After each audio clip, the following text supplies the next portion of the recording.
Hey guys, it's the ASMR Problems, and today we're going to be finishing up the Act 4 of Kentucky Route Zero. And I don't know when the next one is coming out, so this will be the last one for a while. And hopefully we get some answers, but probably not. So let me just check the stream real quick, and then we'll get to it. Alright.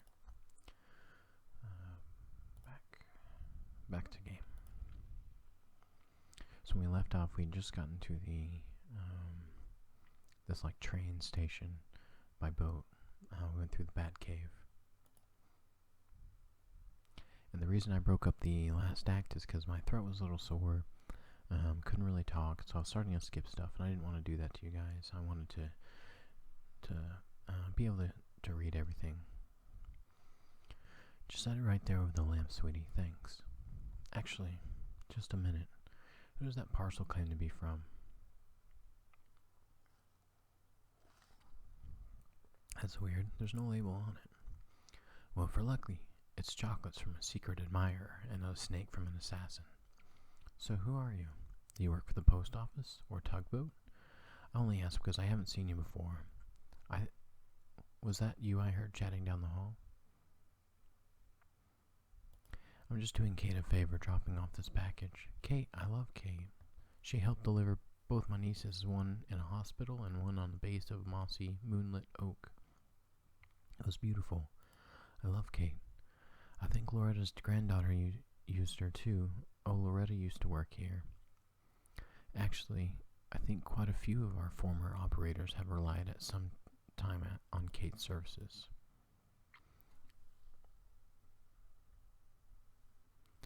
Well, now I guess they'll never have more time with their little ones. As you can see, all their chairs are empty.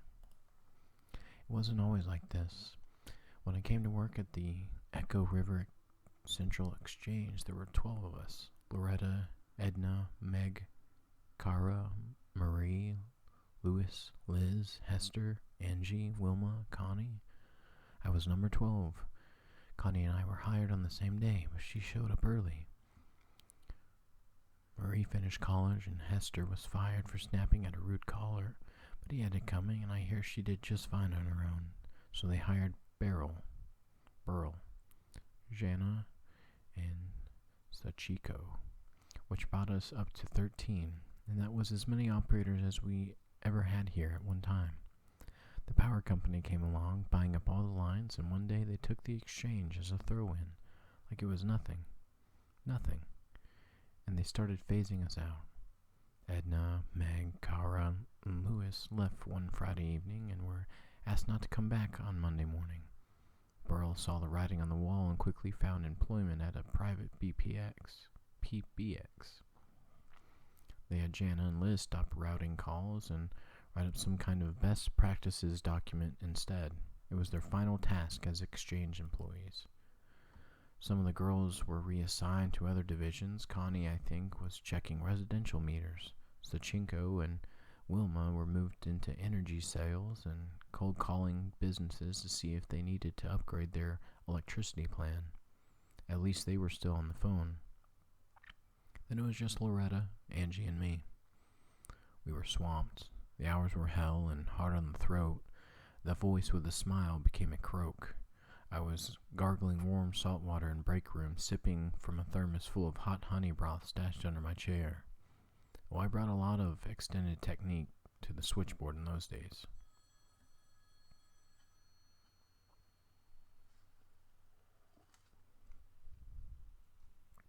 Sounded pretty good to me.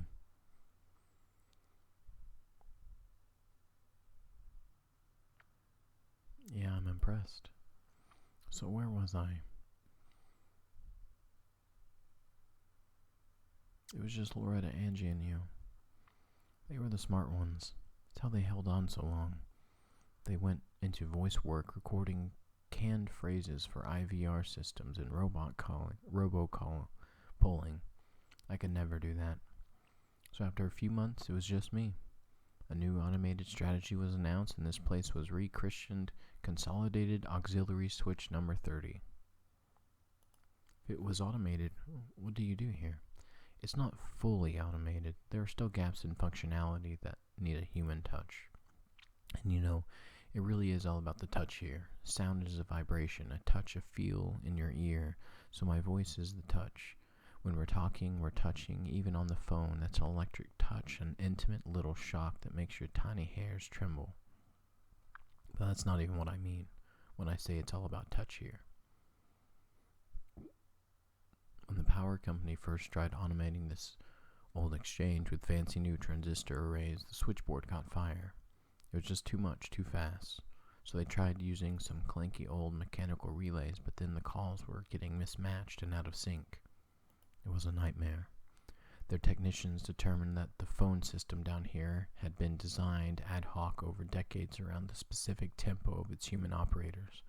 So short of replacing the whole thing, not to mention all the writing, they'd have to work out the exact timing of every little human gesture that goes into routing a phone call. After that, officially is my role here. I run the switchboard for the whole exchange. Once the work of 12, I'd like to remind you, they have some kind of machine somewhere that tracks how long it takes me to do each little thing. The caller never hears my voice now. They dial. My little indicator lights switch on, and I make the connection. Interesting. What's the machine like? Oh, it's funny. I've never actually seen it. They told me just to carry on patching while it collects and collates in the background until it's ready to take over. There's a dark thought. What if there is no cheap machine that's going to replace me? What if it's cheaper just to keep me here, filling in the rhythm of the operators? What if I'm the cheap machine? You're not the machine. You're not a machine. Nice of you to notice. I mourn the Echo River Central Exchange, and I'll carry a torch for the voice with a smile, but at least I'm keeping some part of it human, right? Even if it's not the best part. Sorry, I have to move my background because the game has like two mouses. If I go off screen, I still have the mouse here, but it's also in the background. I don't want to be clicking other stuff.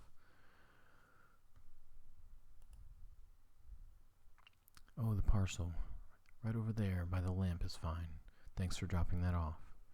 Take care. Think of me when you dial 0.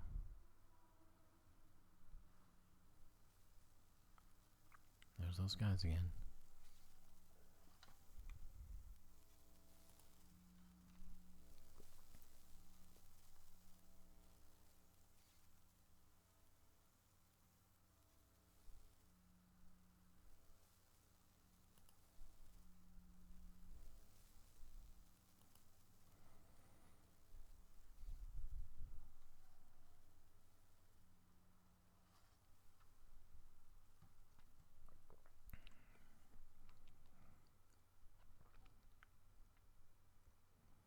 So it seemed like they were actually nice guys, according to Conway.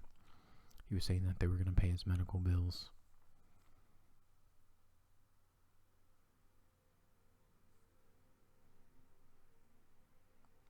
She returned on the dinghy alone. She had a strong and sudden urge to shut the motor off and let the current take her, but she couldn't work out where that impulse came from. So she did her best to resist it.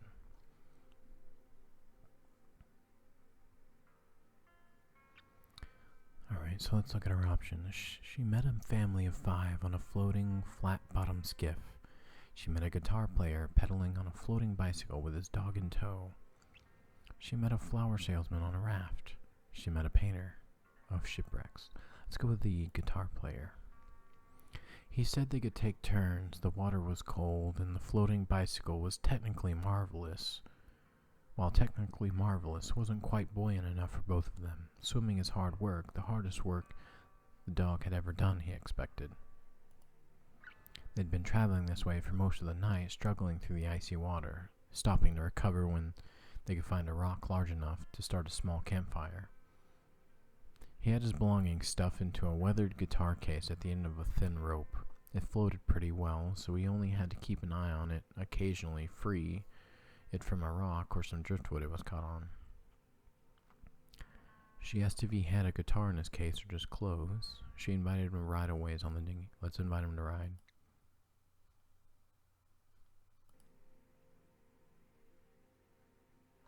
He appreciated the offer, but they weren't in a hurry.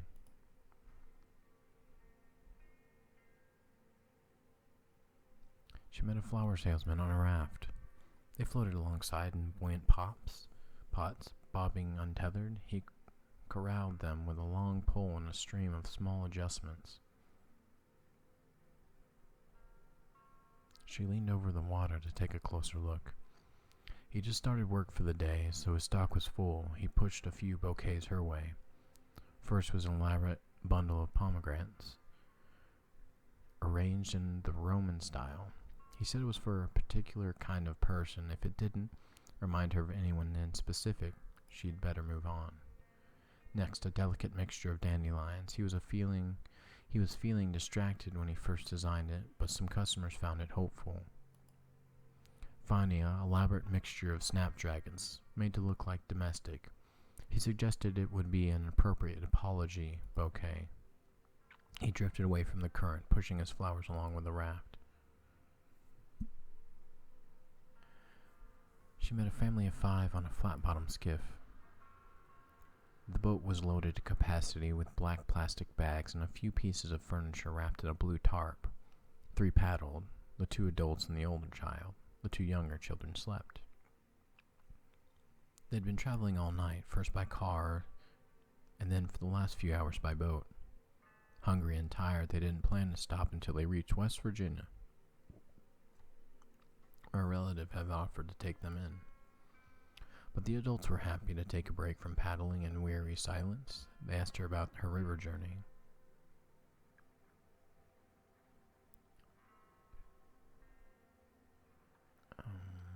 She said she was on the way to Salmonitis. They'd brought some food. The kids had picked the garden clean earlier in the day, so they'd been snacking on fresh bell peppers and tomatoes, and some crackers, rationed carefully from the trip. They wished her well and paddled on towards West Virginia. She gave in, shut off the motor, and floated for a while. Then she knew what she'd been craving. A moment of silence.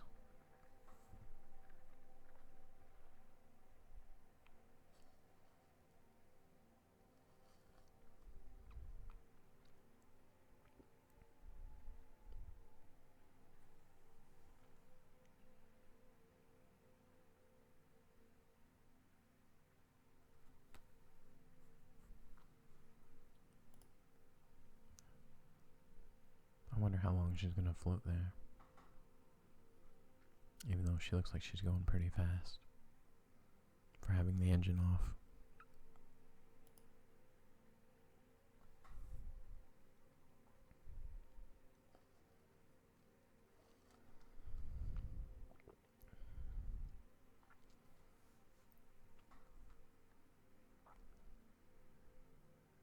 And I'm assuming that Conway got off because the dog was on the side as well. We looked at the skeletons. Act 4, Scene 8, I think.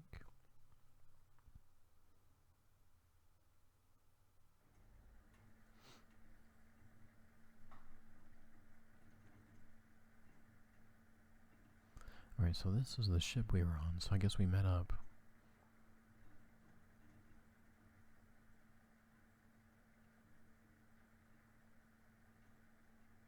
Are we all riding on this? Is this like a weight, or is it a way to look underwater?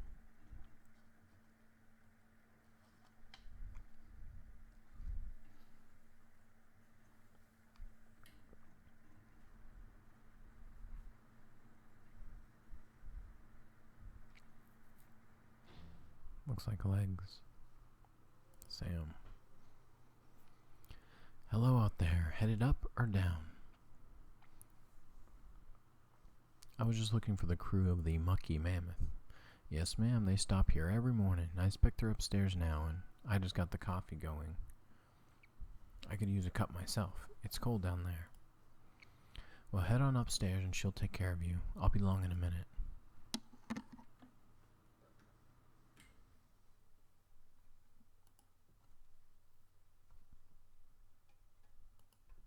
we should have taken his offer to go down.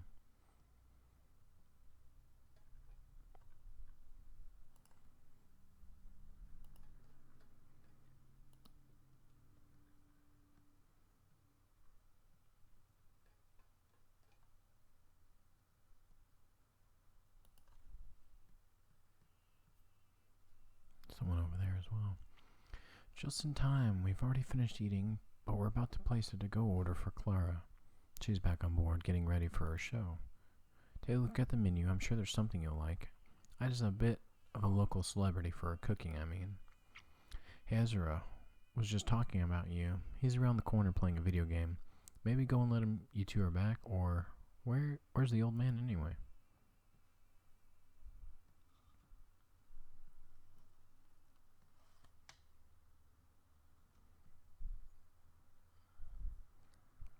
Oh, bad luck. You'll get it next time.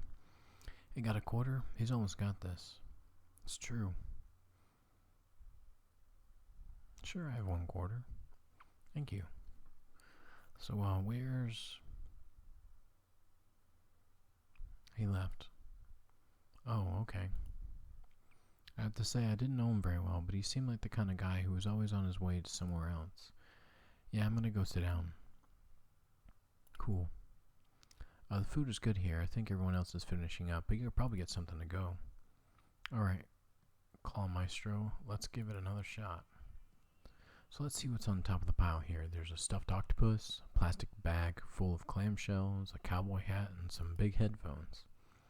That octopus has a leg wrapped around the boombox underneath it. The shells are pretty clear, but I don't know if the claw can really grip the bag well.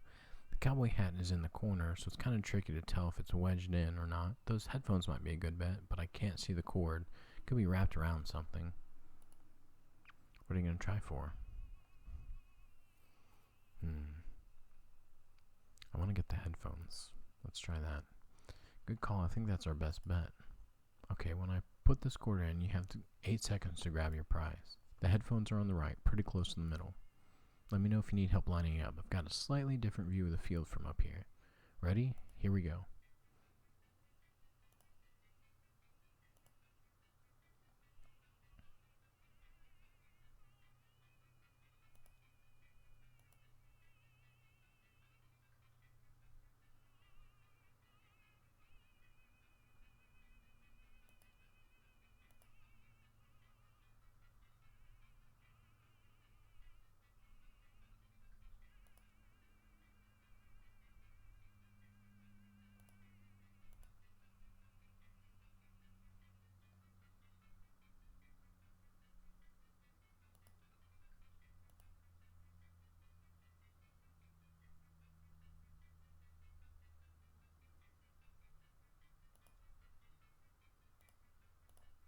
Alright, so we should be lined up.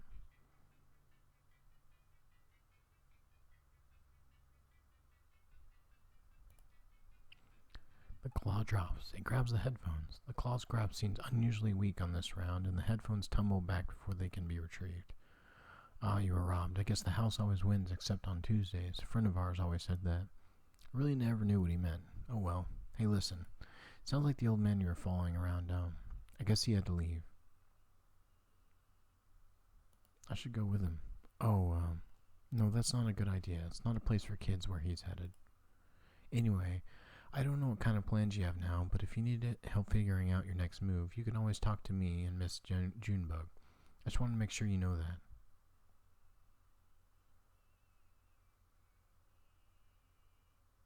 I don't know what I'm going to do. Me neither. You're in good company. Hey, maybe we still have time to poke around this place a little. They have some pretty wild stuff in here.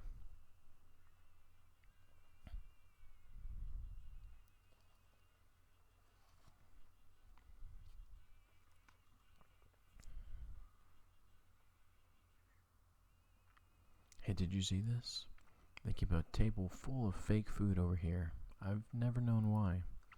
Actually, I think it might be real food coated with shellac or something. Preserved. Oh, and look, this tentacle-looking thing is half-eaten. This is someone's meal they didn't finish. I dare you to take a bite. You first. Okay. Whoa, hold on, I'm just kidding. If Sam and I had preserved this half-eaten meal, it must have been pretty important to them, right? Maybe it belonged to someone they care about, like a beloved uncle had a mid-meal stroke, so they kept it in his memory.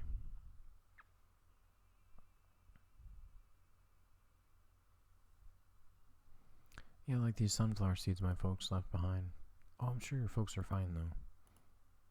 Are you worried about them?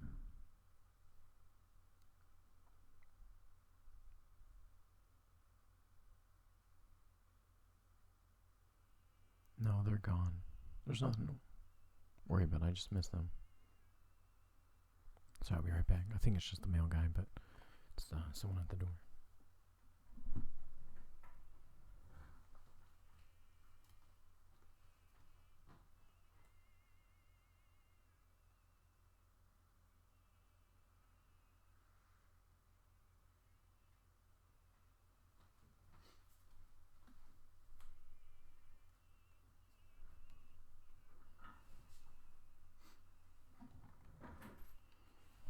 Yeah, it's just mail.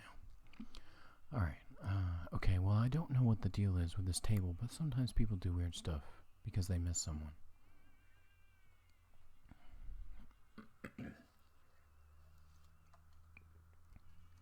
Weird. Somehow I thought it was his truck and delivery and all. It was. That's what she's saying. He just left it behind. But you're gonna deliver it anyway? Why? He's my friend. He needs my help to finish his job. That's right, he's our friend too. Jen and I would help you unload when we get there. Lift with your legs, Cricket. Yes, ma'am.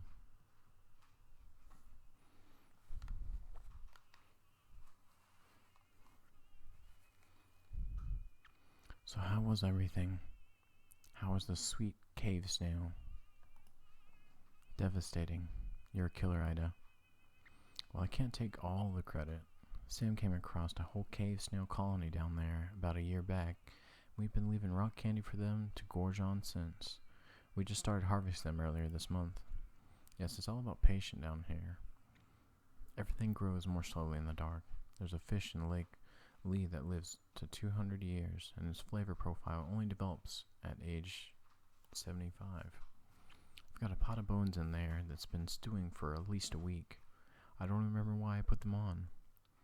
Come to think of it, I don't even remember what kind of bones they are. Oh, we need one for the road. Clara said she wanted, something primordial, she said. What does that mean? Kate reviews the menu. She must have said something simple, something old-fashioned, very deep in the lake. Primordial. Let's say old-fashioned. Ah, it could be. Here, you pick. I'm no good at this. She'll have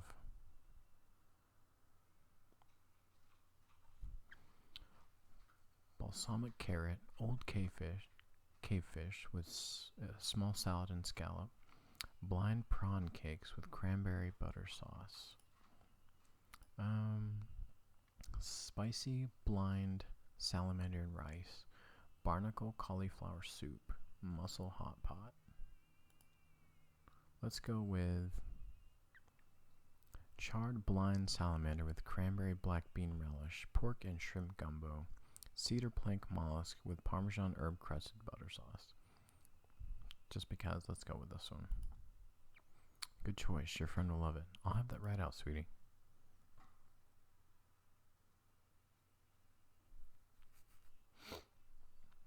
Ezra leans over the table and carefully examines the preserved food and drink.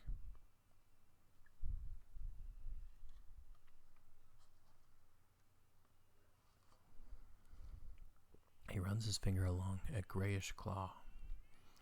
The surface of the claw is completely smooth. And that was the small one. They're asymmetrical. Sorry I startled you, sweetie. Whose food is this? This is the diver's table. And this was the diver's meal. This food is about 15 years old. It's true. Things were different then. Nobody came to eat here. We were fighting just to keep the lights on. Sam, my husband, Sam was depressed. He couldn't catch anything. That was part of the problem. Most of what we served was shipped and frozen or dried, and I just threw it in the fryer. We both came a long way since then. Well, two young men came in for dinner. Seasoned divers, they said. Over 10,000 hours between them and Lake Leith alone. They'd been out all day, salvaging parts from a riverboat wreck, and had worked up a fierce hunger. They said they ordered the whole menu without even looking. It was a short menu in those days. I sat them right there and went back to the kitchen. Sam was at the next table doing Sudoku and drinking malt liquor, his usual routine at the time. An hour later, I was cleaning up when Sam came bursting into the kitchen. "Ida," he said, kind of frantic, "these divers are still hungry. Bring them another course." And I said, "They've already ordered the whole menu. Make something new. Keep making dishes, whatever. Just keep bringing out food." So I did until the small hours of the morning. I made up so many new dishes that night I could write a book. And it was good, inspired. But I was working so hot and fast at the burning edge of inspiration, I didn't think to write any of it down, and I was so wrecked with exhaustion the next day I knew I couldn't remember what all I had done in the kitchen. Sam thought we could take a photograph of the leftovers, but we couldn't get the lighting right, so we just shellacked the whole table. Shellacked. Now when I need inspiration for the menu, I come here and look and think about all those ingenious dishes I threw together for those divers. Of course, they didn't pay their full bill. I heard one of them complaining to the other, "Let's just pay half and let them charge the other half," to whatever demon in the kitchen kept making up food faster than we could ask for it. But it all worked out. Things have really turned around since then. This place is actually pretty popular now. The success in our expanded menu inspired Sam, too. He started bringing back the most magnificent ingredients from his nightly dives. I'd better get to work. Stay right here, sweetie, and I'll bring you a treat on my way back out.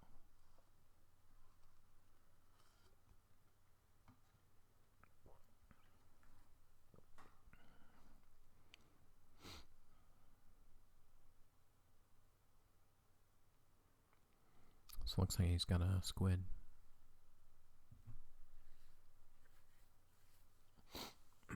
Well, buddy, I guess you're the catch of the day. The one and only. So what are you? You look like, well, some kind of squid, I guess. Kind of a mopey little guy, huh? Yeah, I can see it in your eyes. You smell like kind of a dusty, dry... Where the hell have you been swimming? Skin feels like sandpaper. Huh. Well, she'll figure something out. I think I'll call you... White squid. Well, the salmonitis is the one and only white squid. I hope you enjoy your stay. I mean, not too much. Have you ever seen a creature like me before? You were pretty far down there. I wouldn't be surprised if I'm the first, except there were 2 divers who went before me long ago. Maybe that was before your time. How old are you anyway? I wonder. They ate here once, back in the bad old days. 2 young guys. Could have been brothers, maybe. I was over in the corner with my coffee and crossword. I hadn't been able to catch a thing, so I'd just fried something up from frozen. Well, these guys were hungry enough to eat it, and asked for more. And they did at least as much talking as eating. See, like I said, they were divers, and like I said, they might have been brothers. They had a kind of rivalry going on between them or something. I was about to write up their check, but I slipped calmly and quietly into the kitchen for a minute and told her just to keep bringing out food. I figured they wouldn't notice, caught up in their boasting as they were, and I wanted to listen. They went back and forth for hours, all about the deep and dangerous dives they'd been on, new tunnels they'd discovered, all the weird creatures they'd encountered at the weirdest depths of Lake Leith. It was like a dance, no, like a boxing match. Each story went deeper than the last. And I listened to every word of it, memorized every description of every tunnel and diving route they'd discovered. That's my map now, you see. For 15 years, I've been using routes those 2 young divers discussed right there at the table. Yeah, I could write a guidebook to the depths of this lake, but I don't dare. Someone would steal my good diving spots, and then where would I be? See, people come here from all over just to try our daily catch because they know it's unique. Ain't you proud? Since I can't write any of it down, I just reserve that table where they had their meals so I can take a look to jog my memory, like they were eating pickled crab when they talked about that shipwreck full of salamanders. Pretty clever, huh? It's my own secret code. I'll be straight with you, White Squid. There is one feature of this arrangement that I find unsettling. In fact, I lose a decent amount of sleep over it. I told you those boys were competing, right? One-upped each other, I mean, each getting wilder and more adventurous as they traded tales. Well, I navigate mostly in the dark down there, just by going touch and kind of mental picture I can construct from their detailed boasts. And every time I explore a new diving spot from those recollections, I have to weigh it all against the risk that I'm headed right into a dangerous falsehood. One of those men could have felt for a moment like he was losing some ground in their little duel, so he could have slipped a fake one in there. Maybe he told a fib about some dive he went on and found a colony of blind shrimp living in a discarded refrigerator. And when I get down there, my diving bell cracks open on a sharp rock where he said that fridge would be. And that's the end of salmonitis. To be honest, that possibility puts the fear of death in me every time I touch water.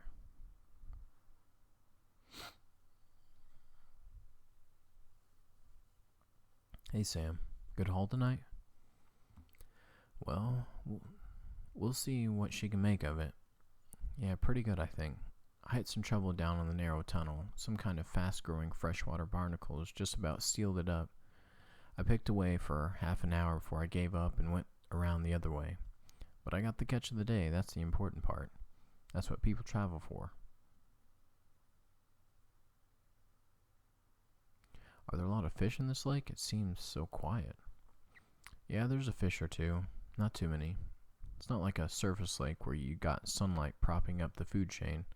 Life down here grows slowly, patiently, quietly. Will you stay for a drink? I've got a dark rum that goes well with coffee. I think we're about to leave, but thanks. Just passing through. Hey, aren't we all? Oh, she's got your food ready. You all enjoy your meal, alright?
thought she was gonna leave.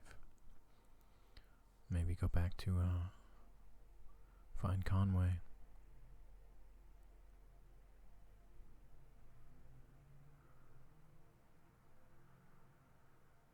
See that? Just looks like a swirling mess of garbage, doesn't it? Well, that's what it is. I don't know why trash seems to collect right here. Of all the spots of the lake, it's always been that way.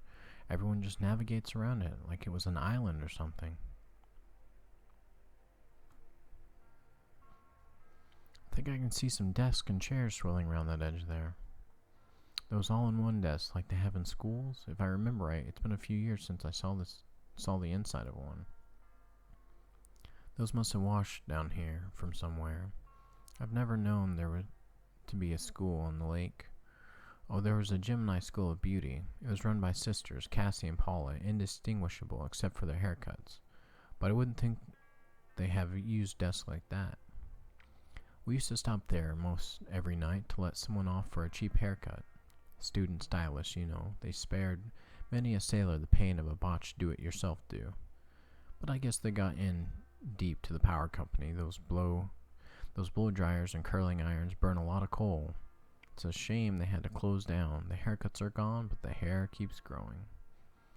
Yeah, this cluttered place makes a decent local museum. It's as good as history as I could ever tell. We arrived at a small houseboat neighborhood that sometimes hosted concerts for the pleasure of its residents, where Clara was scheduled that night to perform. Maybe we'll get to finally hear that song that we put together with Ezra.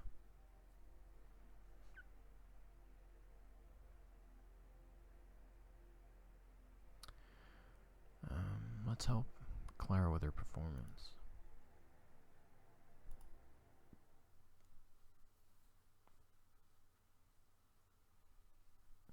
So we're on scene 9.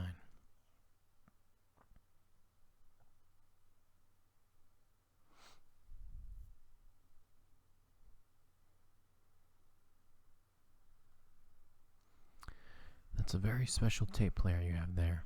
It can play forwards or backwards, slow or fast. You may discover some completely new sounds tonight, Ezra. So are you ready? Excellent. I can tell you have a good intuition for sound, and that's very important in this place. Any questions before we begin? What will this sound like? There's only one way to find out. How do I know what to do? Play your tape player. You play any tape, at any speed and volume, even backwards.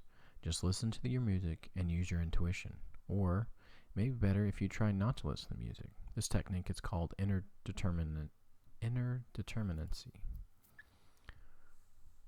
What's the name of your music? It doesn't have a name. Would you like to name it? It's better without a name. I agree. Alright, let's begin.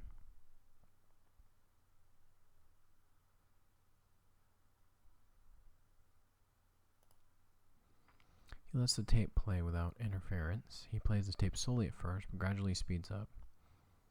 He fiddles restlessly with the volume knob. He plays the tape backwards, very slowly.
I was kind of expecting a little more.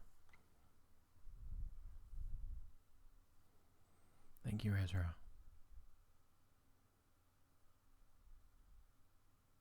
Was that okay? Oh, I don't think I understand your question.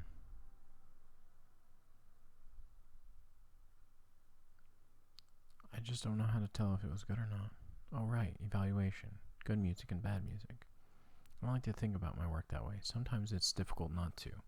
Of course, it's natural to want your art to be good, even if you don't know what that means, but I try not to be attached to outcomes. Does that make sense? My violin teacher used to tell me to play like a tourist. Act as though you've never been there before. I hope you'll continue making tapes, Ezra. I'm sure there are many people who would enjoy listening to them on this river and elsewhere.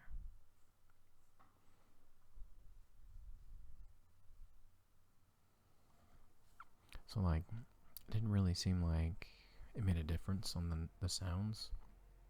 You could tell, like, small differences, like when you sped it up, they made the sounds of the tape speeding up, and then you could barely hear, like, the mammoth in the background, the clicking. But, like, a lot of it, I didn't really even hear a difference. I met a photographer once. I mean, one in particular. She even took my portrait. I can't imagine why. She said it would immortalize me. That was just a metaphor, of course. She meant I'd never be forgotten. As she was disembarking, not far from here actually, the film fell out of her bag and was borne away by the current. I was working on deck at the time. She shot me a sad, apologetic glance, but I wasn't bothered. It's no shame to be forgotten. Got a spiral? Staircase? Tower? Scene 11. Silo of Late Reflections. I like when they add a lot of color.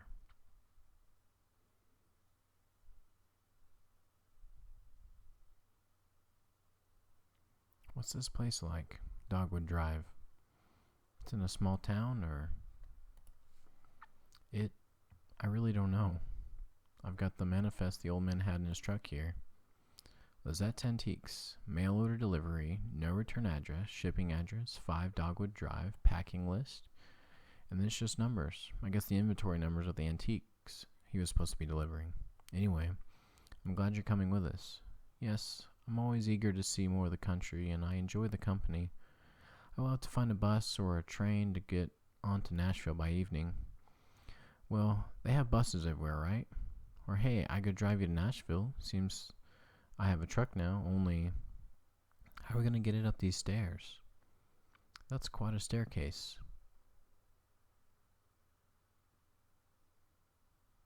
There's no way to get this truck up the stairs, is there? Not with that attitude.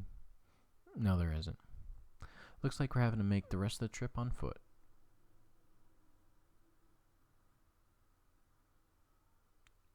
I don't even know what's in there. What if it's too heavy to carry? Nah, we've been loading and unloading gear since the stars were young. We're on our own roadies, right? We've got expertise. Alright, Cricket. Let's get this delivery packed and tied into bundles. We're hiking it upstairs. What's in there?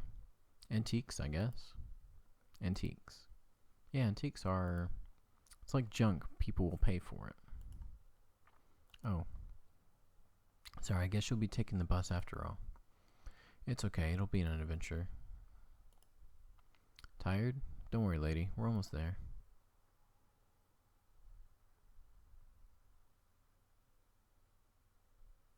I guess we start down there on the right and then start up the spiral.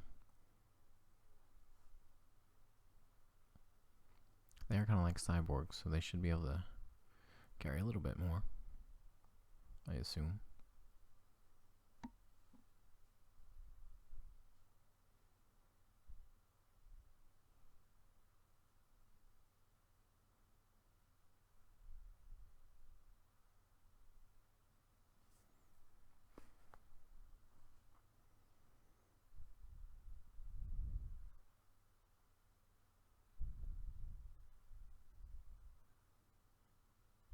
In the back 4. that's it. Yeah, so that's the end of Act 4, and they are currently working on Act 5. Should be finally delivering the package. Maybe find out what happens to Conway. Maybe meet Ezra's parents. So I hope you guys are enjoying it. I'll try and make a video when 5 comes out. And yeah. So thanks for watching, guys.